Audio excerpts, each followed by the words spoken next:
Assalamualaikum warahmatullahi wabarakatuh.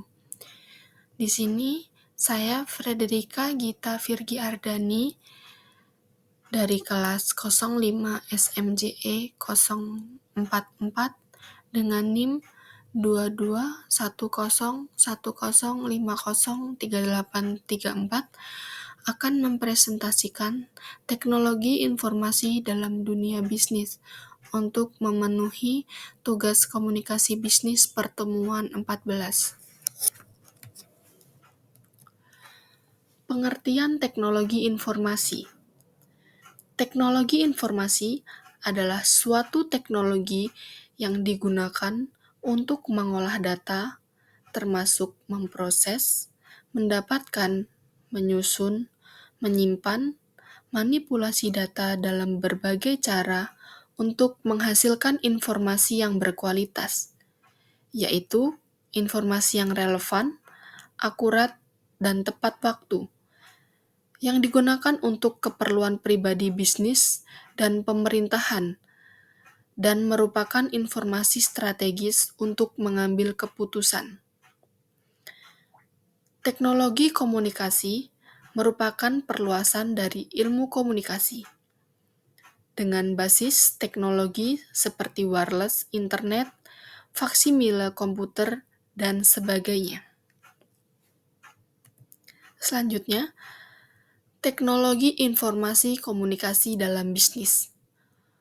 Menurut Bonfey dan Thiel, 2008, dalam Business Communication Action, menyatakan bahwa teknologi informasi dalam komunikasi bisnis umumnya digunakan untuk berkomunikasi dalam kantor, berkomunikasi jarak jauh, mengkomunikasikan barang dan jasa, dan berkomunikasi dengan konsumen. Teknologi adalah sebuah alat atau perangkat yang dapat membantu untuk menyelesaikan berbagai pekerjaan, membantu mengkomunikasikan interpersonal atau komunikasi antar pribadi, bukan untuk menggantinya, dan lain-lain. Menjaga agar tidak terjadi banjir informasi. Menggunakan teknologi sebagai alat secara produktif dan menggunakan teknologi untuk berkomunikasi atau berinteraksi dengan orang lain, umumnya konsumen atau klien. Selanjutnya, ada strategi penggunaan teknologi informasi dalam komunikasi.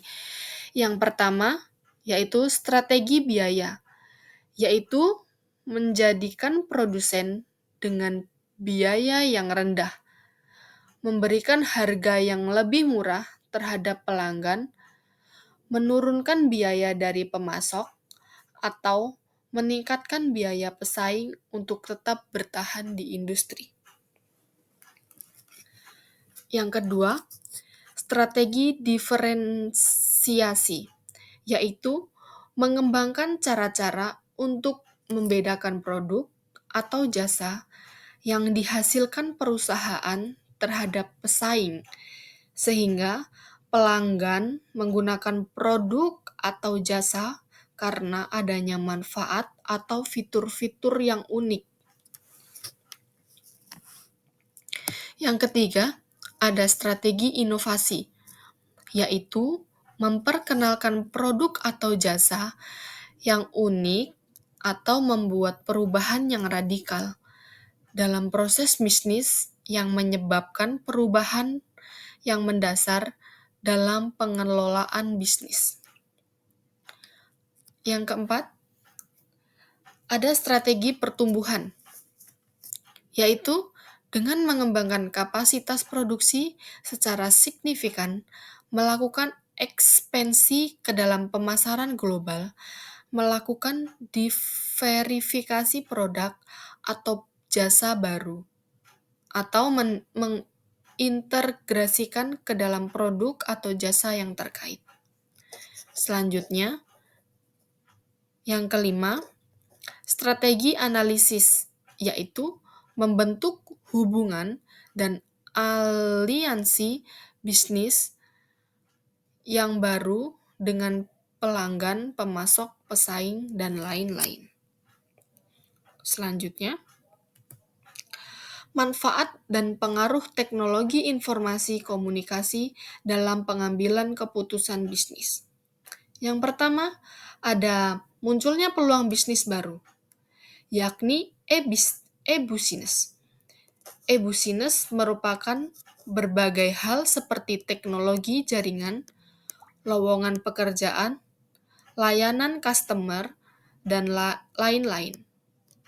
Google merupakan sebuah bukti nyata di mana search engine tersebut banyak digunakan oleh semua orang dan memudahkan semua orang dalam mencari sesuatu di internet. 2. Memperluas pangsa pasar. Para pelaku bisnis dapat memantau beberapa daerah yang berprofit tinggi dan bisa dijadikan bahan untuk meraup keuntungan demi keberlangsungan bisnis yang mereka lakukan. Selanjutnya, manfaat dan pengaruh teknologi masih sama. Yang ketiga, mengurangi biaya produksi dan operasional. Hal tersebut dapat membantu setiap perusahaan dalam mengurangi biaya produksi sehingga mereka dapat mencapai prinsip ekonomi, di mana mereka dapat mendapatkan keuntungan yang besar dengan hanya memerlukan pengeluaran yang sedikit. Selanjutnya yang keempat, mempermudah proses komunikasi dan monitoring setiap karyawan. Setiap karyawan tidak perlu lagi repot-repot datang ke ruang rapat dan berkumpul bersama, melakukan telepon untuk saling berkomunikasi mengenai beberapa ide. Next. Semakin berpengalaman dalam pengambilan keputusan, semakin besar pula kepercayaan diri yang akan semakin berpotensi pula pada suatu tindakan. Itu saja yang bisa saya sampaikan dalam presentasi ini.